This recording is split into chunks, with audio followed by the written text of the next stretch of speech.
Hello बच्चों, आज हम लोग वेक्टर के 5वें लेक्चर में बहुत ही इम्पॉर्टेंट टॉपिक पढ़ने जा रहे हैं जो कि है वेक्टर डिकम्पोजिशन, यानी किसी एक वेक्टर को दो वेक्टर्स में स्प्लिट करना और उन वेक्टर से वेक्टर का नया कंपोनेंट फॉर्म लिखना।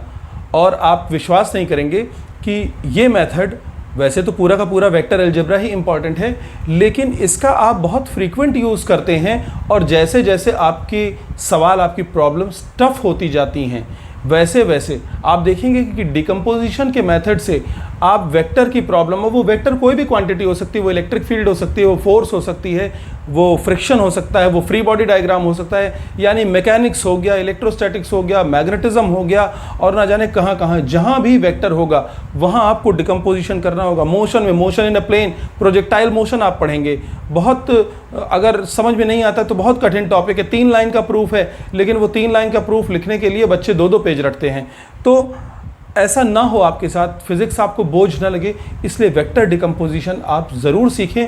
बहुत इजी है। आज हम लोग वेक्टर को डिकम्पोज करना सीखेंगे, डिकम्पोज्ड वेक्टर को अगेन वेक्टर फॉर्म में लिखना सीखेंगे, कंपोनेंट फॉर्म में लिखना सीखेंगे, और साथ ही साथ इस वेक्टर डिकम्पोजिशन का यूज़ करके वेक्टर्स को एडिशन के, यानी वेक्टर को ऐड करके कुछ सवाल देखेंगे। तो शुरू करते हैं आज का लेक्चर।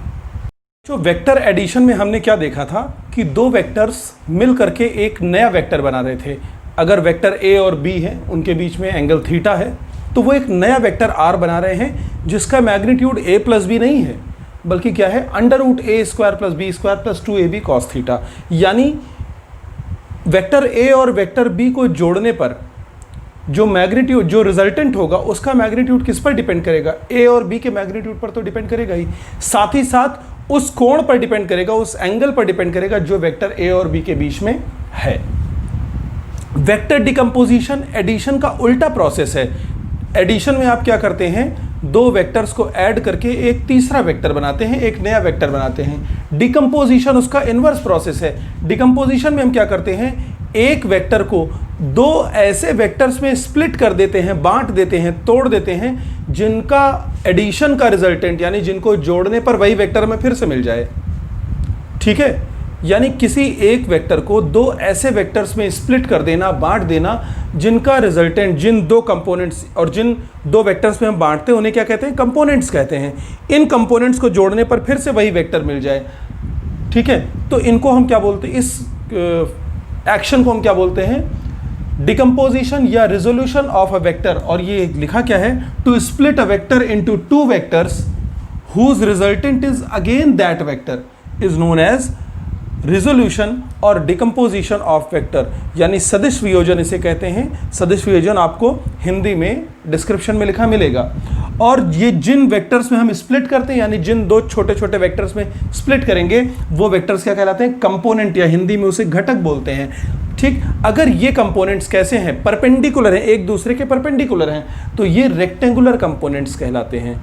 ठीक है, तो यहाँ पर रेक्टेंगुलर कंपोनेंट में ही हमें पढ़ाई करनी है, क्योंकि हमारी जो एक्सिस होती हैं, x axis, y axis, z axis, ये कैसी हैं, म्यूचुअली परपेंडिकुलर हैं। लंबाई, चौड़ाई, ऊंचाई एक दूसरे के, यानी एक्स वाई जेड क्या हैं, तीनों एक दूसरे से म्यूचुअली परपेंडिकुलर हैं। हम एक एग्जाम्पल से देखते हैं कि कैसे कंपोनेंट निकालते हैं, कैसे हम इसका डिकम्पोजिशन करते हैं। तो देखो बच्चों, जैसे अभी तक तुम लोगों ने एडिशन में क्या पढ़ा हुआ है कि ये वेक्टर P था और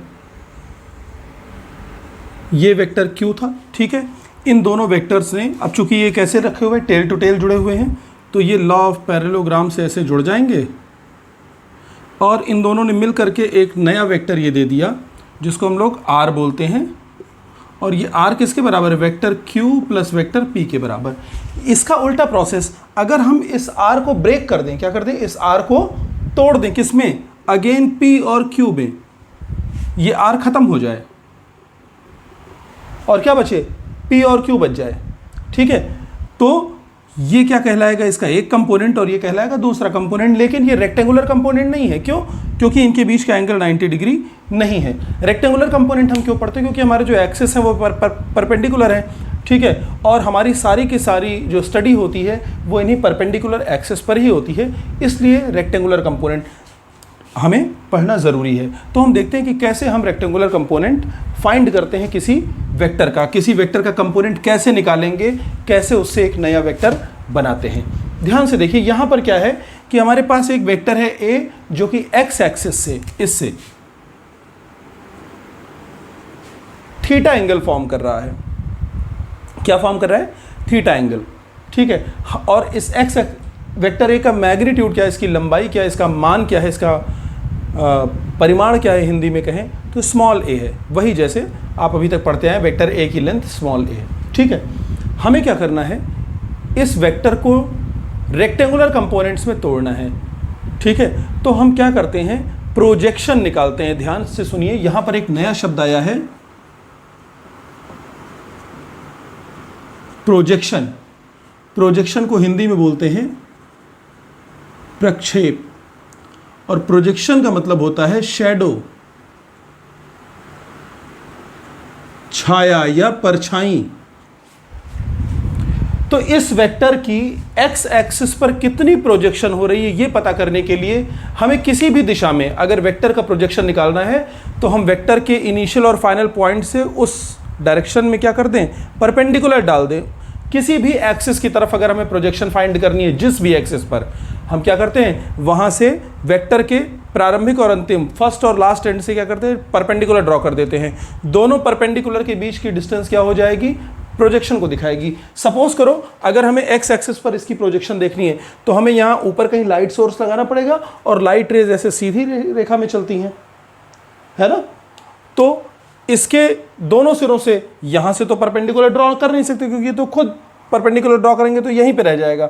यहाँ से जरा परपेंडिकुलर आप ड्रॉ करें,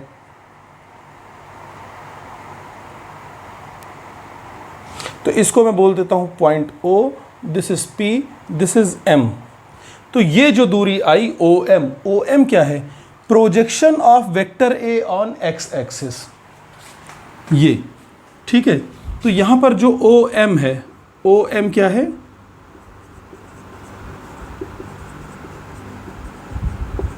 projection of vector A on x axis.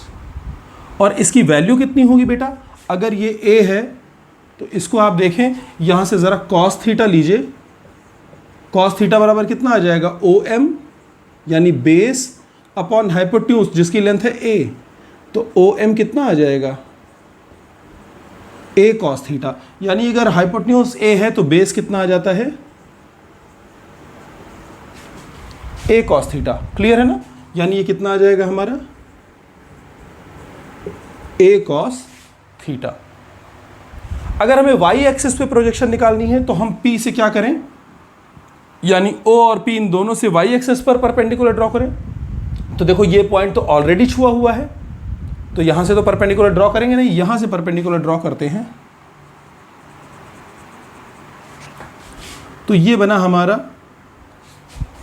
अब ये ON क्या हो गया, this is projection of projection of vector A on y axis. यानी अगर इधर से हम लाइट मारें तो इतने हिस्से में हमें छाया दिखेगी, किसकी, वेक्टर A की। क्लियर है, तो यहाँ पर ये जो ON आया, अभी ध्यान से आप बस देख ले कि ये है क्या। हाँ, इसको बेटा हिंदी में देखो क्या कहते हैं प्रोजेक्शन को, ये क्या है, वेक्टर A का x अक्ष पर प्रक्षेप यानी परछाई। और ON क्या है,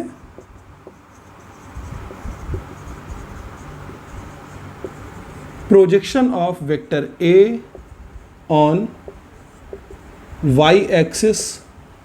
और बेटा देखो जितनी दूरी ये ON है उतनी ही दूरी ये PM भी तो है, क्योंकि रेक्टेंगल बन रहा है ना, इसीलिए तो रेक्टेंगुलर कंपोनेंट बोला गया है, क्योंकि इन कंपोनेंट से क्या बन जाता है, एक रेक्टेंगल बन जाता है। क्लियर है ना।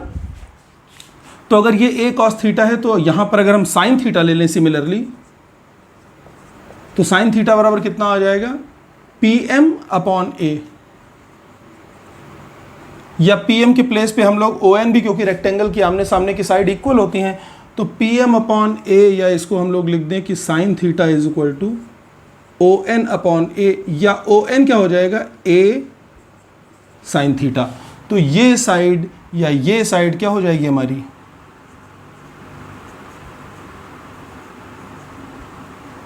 ए साइन थीटा। क्लियर है?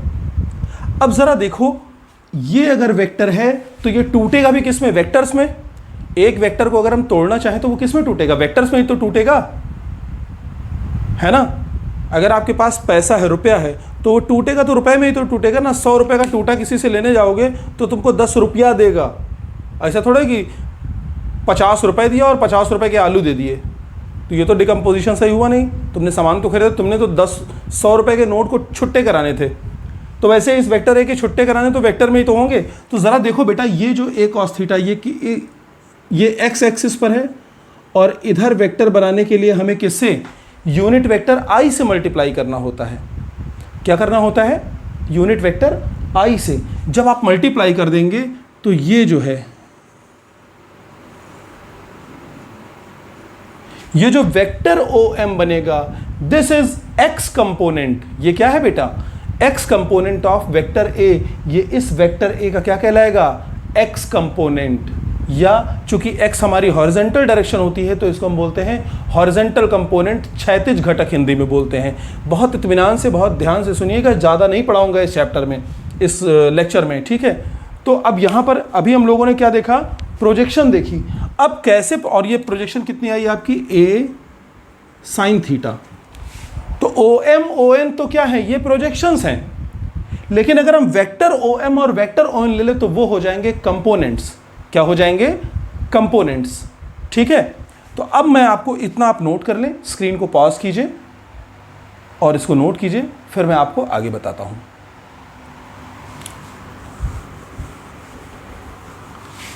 अब देखिए यहां पर वेक्टर ओ एम क्या बनेगा, और क्यों आपसे बता रहा हूं। अगर हम इसे इधर वेक्टर ओ एम और इधर जे कैप से मल्टीप्लाई करके इसको हम क्या बना लें? वेक्टर ओ एन बना लें, तो ध्यान से देखो, अभी अभी आपने 2 लेक्चर पहले पढ़ा हुआ है, 1 लेक्चर पहले, कि वेक्टर ओ एम और वेक्टर ओ एन कैसे जुड़े हुए हैं? टेल टू टेल जुड़े हैं। पैरेललोग्राम लॉ से ये वेक्टर ए क्या दिखा रहा है? इन दोनों का रिजल्टेंट बन रहा है, यानी इन दोनों वेक्टरों को ऐड करने पर क्या बन रहा है? वेक्टर ए बन रहा है। और इस वेक्टर ए को अगर तोड़ा जाए दो परपेंडिकुलर कंपोनेंट्स में, तो किस में टूट रहे हैं? वेक्टर ओ एम में और वेक्टर ओ एन में। ठीक है। तो वेक्टर ओ एम को हम क्या बोलेंगे? इसकी वैल्यू क्या हो जाएगी? ए कॉस थीटा। ये तो इसका मैग्नीट्यूड है। किस डायरेक्शन में है ये बेटा? आई कैप, एक्स एक्सिस के डायरेक्शन में। तो आई कैप से आप मल्टीप्लाई कर दो। ठीक। इसे हम क्या बोलते हैं? ये हो जाएगा ए एक्स, ए का एक्स कंपोनेंट। ठीक है। ये ओ एम क्या है?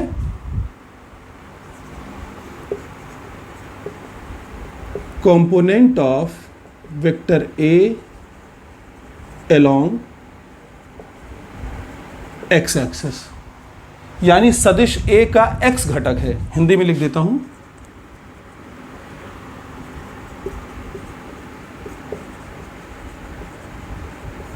एक्स घटक। इसी तरीके से वेक्टर ओ एन क्या हो जाएगा? मैग्नीट्यूड है ए साइन थीटा, डायरेक्शन क्या है? ऊपर की तरफ जे कैप। अब ये वेक्टर बन गया, ये क्या हो गया? वेक्टर हो गया। तो इसको हम क्या बोलेंगे? वेक्टर ए वाई, यानी component of vector A along y axis, vector A का वाई घटक।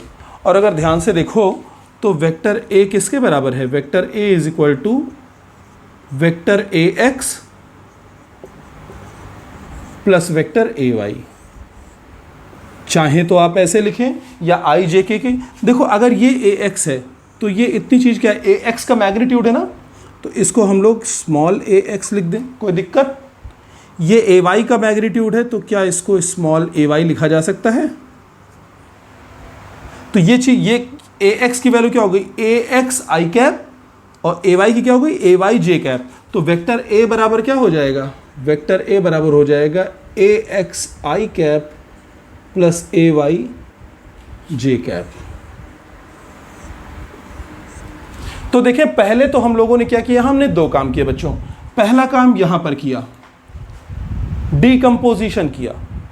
एक वेक्टर ए को 2 वेक्टर्स में किसमें किसमें, a cos theta I cap और a sin theta I cap, दो परपेंडिकुलर कंपोनेंट्स में ब्रेक किया। ये घटना यानी ये एक्शन कहलाया वेक्टर्स का डीकंपोजिशन। ठीक है, अब इन कंपोनेंट के फॉर्म में हम अपने वेक्टर ए को रिप्रेजेंट कर रहे हैं। हमारा वेक्टर ए किसके बराबर है, इस vector A x plus vector A I के बराबर। ये वेक्टर ए एक्स का मैग्नीट्यूड है, ये उसकी दिशा है, तो वेक्टर ए एक्स का मैग्नीट्यूड और वेक्टर ए एक्स की डायरेक्शन। ये वेक्टर ए वाई का मैग्नीट्यूड है, ए वाई है ना, और ये है उसकी डायरेक्शन, तो मैग्नीट्यूड मल्टीप्लाइड बाई डायरेक्शन, या vector A x plus vector A y. अब यहाँ से हम क्या निकाल सकते हैं, वेक्टर ए का मैग्नीट्यूड क्या हो जाएगा, अंडर रूट ए एक्स स्क्वायर प्लस ए वाई स्क्वायर, पिछले लेक्चर्स में आपने पढ़ा है। डायरेक्शन क्या हो जाएगी, अगर एक्स एक्सिस से निकालेंगे तो ए टेन थीटा बराबर ए वाई अपॉन ए एक्स। ठीक है, वाई एक्सिस से निकालेंगे तो मान लो टेन बीटा आता है, तो tan beta is equal to A X upon A Y आ जाएगा। तो बहुत ईजी है यहाँ से।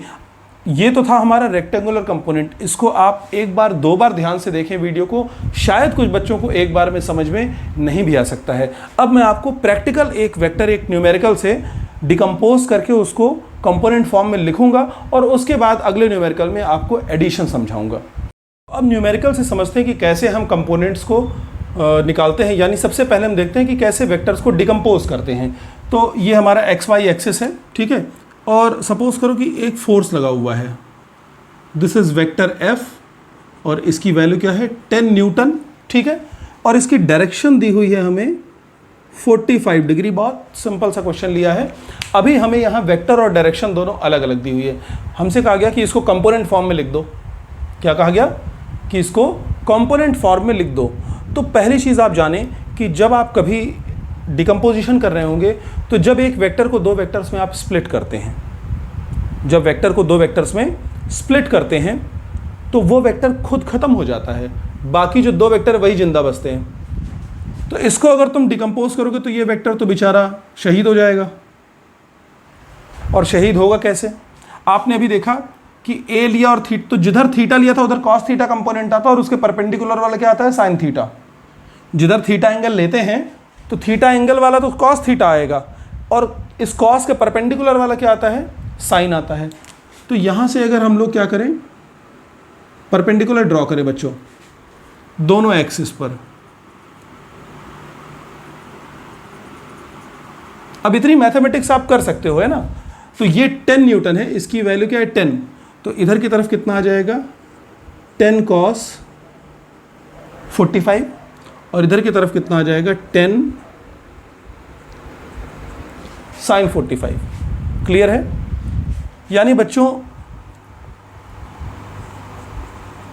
fx कितना आ गया,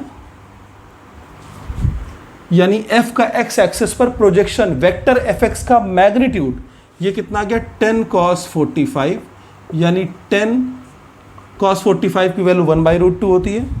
इसको आप जब सॉल्व करेंगे तो कितना आ जाएगा ये 5/√2 न्यूटन। और सिमिलरली एफ वाई भी क्या आ जाएगा हमारा 10 sin 45, और एफ वाई क्या है बच्चों, इसका जो y कंपोनेंट होगा उसका मैग्नीट्यूड है, अभी दिशा नहीं आ रही है। तो ये आ जाएगा 10 sin 45 की value 1/√2, this is will be again 5√2 Newton. यानी ये जो 10 न्यूटन का फोर्स है, ये 5√2 के दो फोर्सेस परपेंडिकुलर अगर लगें तो ये दोनों मिलाकर के कितना बनाएंगे 10 न्यूटन का एक वेक्टर बनाएंगे, एक फोर्स बनाएंगे, किधर, अपने एकदम बीच में, यानी अपने एंगल बाइसेक्टर पर। ठीक है, अब आपको क्या निकालना है, इसको, ये तो हमारा कंपोनेंट आ गया। अगर इधर 10 न्यूटन है तो इधर कितना लग रहा है 5√2 न्यूटन और इधर कितना लग रहा है 5√2 न्यूटन। लेकिन फोर्स वेक्टर क्वांटिटी है, हमें मैग्नीट्यूड के साथ साथ इसकी डायरेक्शन भी बतानी है। ये वाला फोर्स किधर लग रहा है, इधर की तरफ लग रहा है ना, किधर लग रहा है, ये इस डायरेक्शन में लग रहा है, और ये डायरेक्शन क्या है आई कैप। तो इसमें आप क्या करें, आई कैप से मल्टीप्लाई कर दें तो ये क्या आ जाएगा हमारा वेक्टर एफ एक्स आ जाएगा, यानी वेक्टर एफ का एक्स कंपोनेंट। और इसमें ऊपर की तरफ अगर हम यूनिट वेक्टर जे कैप से मल्टीप्लाई कर दें तो ये क्या आ जाएगा वेक्टर एफ वाई। तो बच्चों यहां से देखो वेक्टर f बराबर कितना होता है? अभी आपने देखा था पिछले प्रूफ में कि वेक्टर a बराबर a x i cap plus a y j cap. तो वेक्टर f बराबर कितना हो जाएगा बच्चों? f x i cap plus f y j cap. Clear है इतनी चीज़? दोनों की वैल्यू रख दीजिए। तो वेक्टर f कितना आ गया? 5√2 i cap plus 5√2 j cap. This is component form, घटक रूप है। यहां पर क्या हो रहा था? वेक्टर को हम मैग्नीट्यूड और एंगल से डायरेक्शन उसकी दिखा रहे थे। यहां पर हमने क्या किया? कंपोनेंट दिखा दिए कि वेक्टर इन दो कंपोनेंट से मिलकर के बना है। अब यहां से देखो कैसे f का मैग्नीट्यूड आप फाइंड करोगे। वेक्टर f का मैग्नीट्यूड तो आप जानते हो कि अगर आपके पास कोई वेक्टर है a i plus b j plus c k, तो उसका मैग्नीट्यूड क्या होता है? √a square plus b square plus c square. तो यहाँ से हम क्या कर सकते हैं? अपने वेक्टर f का मैग्नीट्यूड फाइंड कर सकते हैं, and that will be √a square plus b square. तो 5√2 का स्क्वायर कितना आ जाएगा? 5 का आ जाएगा 25 और √2 का आ जाएगा 2। यानी यहाँ पे देखिए एक लाइन लिख ही देता हूँ, 5√2 का होल स्क्वायर प्लस 5√2 का होल स्क्वायर, और ये हो जाएगा √50 plus 50 that is √100, it means 10 Newton. वही तो चीज़ें आई ना, इस वेक्टर का मैग्नीट्यूड वही तो 10 न्यूटन आया। यानी ये एक्सप्रेशन, ये इक्वेशन और ये जो एरो है, ये दो अलग अलग नहीं बल्कि उसी एक वेक्टर को शो कर रहे हैं। ठीक है ना? जैसे एक ही लाइन लिखी हो, वो अगर देवनागरी लिपि में लिखी होगी तो वर्णमाला के शब्दों से होगी। ठीक है, इंग्लिश में लिखी होगी तो अल्फ़ाबेट्स का यूज़ करके लिखी होगी, मलयालम में लिखी होगी तो उस लिपि के जो तरीके हैं उनमें लिखी होगी। यानी सब कुछ ये भी उसी फोर्स को व्यक्त कर रहा है। अच्छा, यहाँ से डायरेक्शन भी आ जाएगी। tan थीटा निकालें x एक्सिस से, x एक्सिस से निकालना है तो y का कंपोनेंट अपॉन x का कंपोनेंट, क्योंकि y वाला x एक्सिस के लिए y वाला परपेंडिकुलर है, x वाला क्या है? बेस है। तो 5√2 अपॉन 5√2, साएँ साएँ उड़ जाएंगे, कितना आ जाएगा? 1। और tan थीटा की वैल्यू 1 कहाँ पर होती है? tan 45 पर, यानी थीटा विल बी 45। तो बेटा देखो, ये इक्वेशन अपने आप में चीख चीख करके इस जो आपका ग्राफिकल रिप्रेजेंटेशन था उसकी दास्तां सुना रहा है कि भैया इनका ये जो फोर्स तुमने बनाया हुआ है ये होगा तो भाई साहब 10 न्यूटन का, और एक्स एक्सिस से 45 डिग्री का एंगल बना रहा है। यानी वाई से भी कितना बना रहा है? 45। वाई से भी कितना बना रहा है? 45। क्यों? क्योंकि ये आई कंपोनेंट है, ये जे कंपोनेंट है, ये एक्स एक्सिस की तरफ है, ये वाई एक्सिस की तरफ है, एक्स वाई परपेंडिकुलर होते हैं। तो अगर एक से इसने 45 बनाया तो दूसरे से 90 माइनस 45 बनाएगा, यानी 45 बनाएगा, दोनों से 45 बनाएगा। क्लियर है? ये इतनी चीज़ थी। ये तो एक था कंपोनेंट फॉर्म में लिखना। अब हम देखते हैं कि अगर किसी पॉइंट पर 2 से ज़्यादा फोर्स लगे तो कैसे हम इस मेथड से अपने वेक्टर को यानी नेट फोर्स फाइंड कर सकते हैं। इस एग्जाम्पल में हम लोग डिकम्पोजिशन करेंगे भी, कंपोनेंट फॉर्म में भी लिखेंगे, और एडिशन, वेक्टर एडिशन और वेक्टर सब्सट्रैक्शन भी यहाँ पर परफॉर्म करेंगे। यहाँ पर हमें क्या है कि find net force acting on point O, इस O बिंदु पर लगने वाला कुल बल ज्ञात करना है, और इस पर कितने फोर्सेस लगे हुए हैं? F1, F2, F3, F4, F5। जबकि फोर्स क्या है? Vector quantity. हमें क्या दिया हुआ है यहाँ पर? फोर्स का मैग्नीट्यूड दिया हुआ है और एंगल में उसकी डायरेक्शन दी हुई है। ठीक है, तो अगर हम इसमें लगाने चलें ट्रायंगल लॉ और वो अपना पैरेललोग्राम लॉ, तब तो फिर भैया हो चुका, तब तुम्हारा निकल चुका कंपटीशन और पास हो चुके आप लोग। ठीक है, लेकिन सोचो अगर यहाँ पर हमें कुछ इस तरीके से हो, वेक्टर F1 बराबर सपोज करो हो AI प्लस BJ, है ना, वेक्टर F2 बराबर आ जाए ऐसे 3I माइनस 4J, और ऐसे वेक्टर F3 बराबर कुछ आ जाता, यानी x plus y, x minus y. इस तो सोचो इसको जोड़ना कितना आसान हो जाता। तो वही काम हमें यहाँ पर करना है डिकम्पोजिशन के मेथड से। तो हम क्या करेंगे? एक एक वेक्टर को डिकम्पोज करेंगे और उसे कंपोनेंट फॉर्म में लिखेंगे। तो सारे के सारे वेक्टर्स हमें i यानी x और y इन दो डायरेक्शन में मिल जाएंगे, जिसके कारण इन्हें जोड़ना ईजी हो जाएगा। तो देखो कैसे वेक्टर डिकम्पोजिशन से हम लोग अपने एडिशन की बड़ी प्रॉब्लम को आसानी से सॉल्व करते हैं। तो सबसे पहले मैं लिखूंगा वेक्टर F1 को, वेक्टर F1 कंपोनेंट फॉर्म में। तो पहले कंपोनेंट बना ले। देखिए ये क्या है? एक्स एक्सिस से 30 डिग्री बना रहा है। कितना बना रहा है? एक्स एक्सिस से। तो सबसे पहले इसको शहीद कीजिए। जब ये शहीद होगा तो 2 क्रांतिकारी पैदा होंगे। ठीक, कौन सा एक? तो इधर की तरफ जिधर एंगल है उधर कॉस कंपोनेंट आता है, तो अगर ये 10 न्यूटन था तो इधर कितना आ जाएगा? 10 cos 30। कितना आएगा? 10 cos 30। और cos 30 की वैल्यू कितनी होती है? √3/2। तो जब आप सॉल्व करेंगे तो ये आ जाएगा 5√3 न्यूटन। और इधर की तरफ कितना आएगा बच्चों?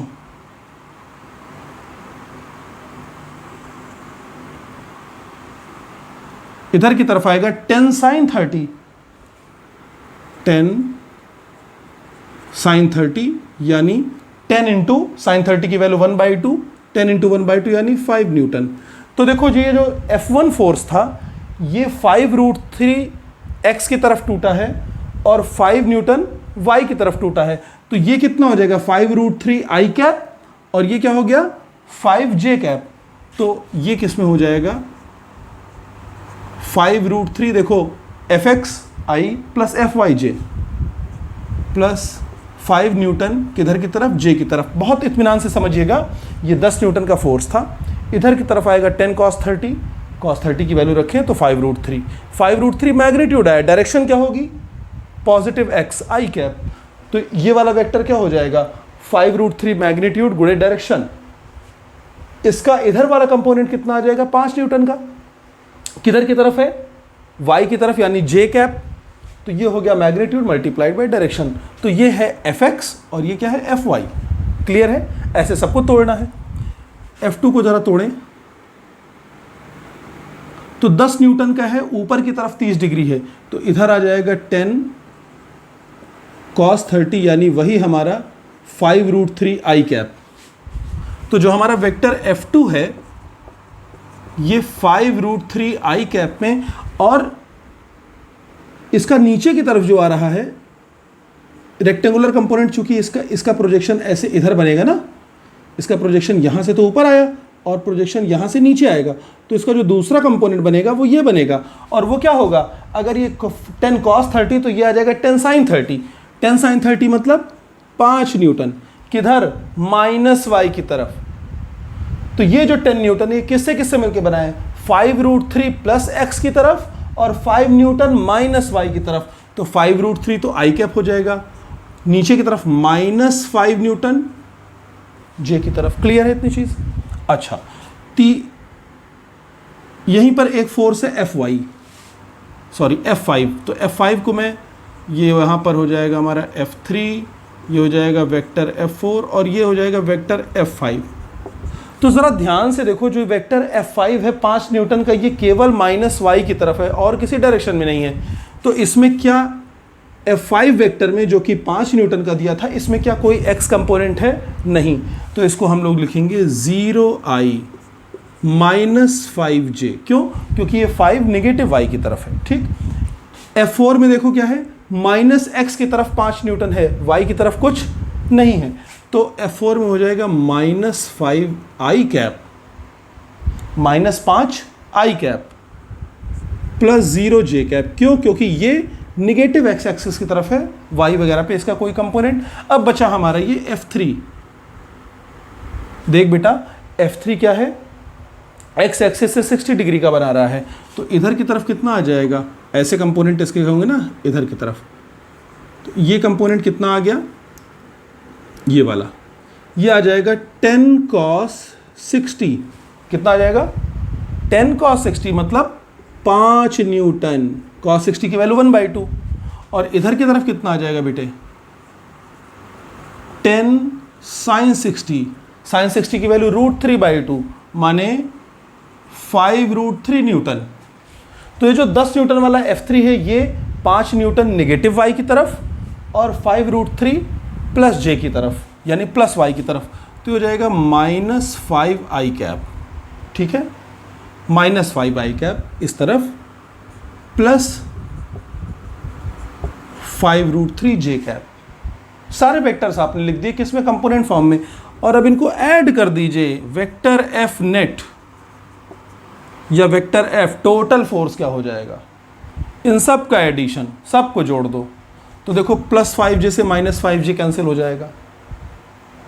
और यहाँ पे भी देखो कुछ कट रहा है? नहीं, 5√3 और 5√3 10√3 और -5 और -5 -10, तो ये आ जाएगा 10√3 -10 आई कैप, और ये कितना आ जाएगा देखो प्लस 5√3 -5 जे कैप।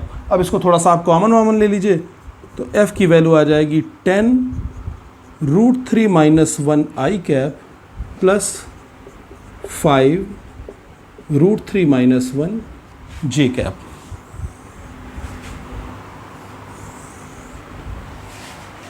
आंसर हो गया ये हमारा, इतने न्यूटन का आंसर। अब यहाँ से अगर f का मैग्नीट्यूड निकालना है, मैग्नीट्यूड ऑफ f, तो ये कितना हो जाएगा, रूट इसका स्क्वायर यानी 100√3 -1 का होल स्क्वायर प्लस 5 का कितना हो जाएगा 25√3 -1 का होल स्क्वायर, ये आ जाएगा √3 -1, ये बाहर आ जाएगा √125 न्यूटन।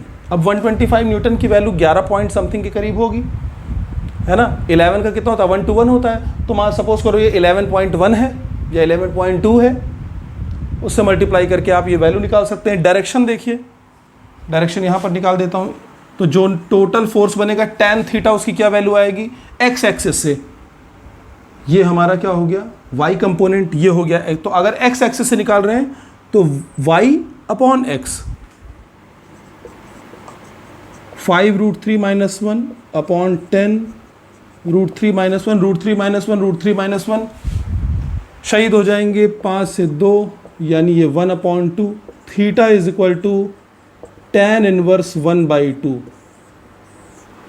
तो इतने न्यूटन का फोर्स इस डायरेक्शन पे लगा हुआ है। तो आप देखें कि ये कितना इजी मेथड है, बस आपको 2 4 5 सवाल लगाने पड़ेंगे अपने इस डिकम्पोजिशन को समझने के लिए। ये देखने में जितना टफ लगता है वास्तव में उतना ही आसान है।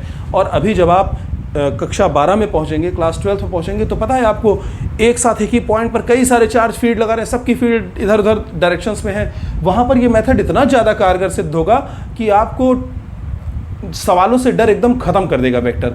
तो वेक्टर और कैलकुलस आप बहुत ध्यान से पढ़ें, और डिकम्पोजिशन बहुत इंपॉर्टेंट है। अपनी किताबों में या नेट पर सवाल ढूंढिए डिकम्पोजिशन के, आपको 1000 सवाल मिल जाएंगे। आप केवल 20 सवाल लगा डालिए, आपको ज़िंदगी में कभी नहीं भूलेगा। और आशा करता हूँ कि ये जो डिकम्पोजिशन है और कंपोनेंट फॉर्म में लिख करके वेक्टर को सॉल्व करना, आप देखिए यहाँ एडिशन भी हो रहा है, सब्ट्रैक्शन भी हो रहा है, सब कुछ आप कर रहे हैं। और इस बात से एकदम बेफिक्र हैं कि पैरेललोग्राम में लॉ लग रहा है कि ट्रायंगल लॉ लग रहा है, कोई मतलब नहीं है, कोई मतलब नहीं कौन सा लॉ लगा रहे हो, ठीक है। तुम्हारा लॉजिक सही होना चाहिए, मैथमेटिक्स तुम्हारी सही होनी चाहिए बस। तो उम्मीद करता हूँ कि ये लेक्चर आपको पसंद आया होगा। एक रिक्वेस्ट है आपसे कि अगर आपको लगता है कि ये वीडियोस आपके लिए हेल्पफुल हैं, तो प्लीज़ आप कमेंट में इस चीज़ को ज़रूर बताएं। इससे मुझे और मेरी जो टीम है उसको बहुत मोटिवेशन मिलता है, हम और अच्छा करने की और बेहतर करने की सोचते हैं आपके लिए। और अगर आप चाहें तो इन दिए गए नंबर्स पर कांटेक्ट करके या व्हाट्सएप करके ऑनलाइन क्लास को ज्वाइन कर सकते हैं। ये एकदम आपकी इच्छा पर है, कोई ज़रूरी नहीं कि आप मेरी ऑनलाइन क्लास को ज्वाइन करें। प्रॉपर मटेरियल मैं यहीं पर देता हूँ, लेकिन हाँ, ऑनलाइन क्लास में आपकी जो रियल टाइम प्रॉब्लम सॉल्विंग है वो थोड़ी सी बढ़ जाती है।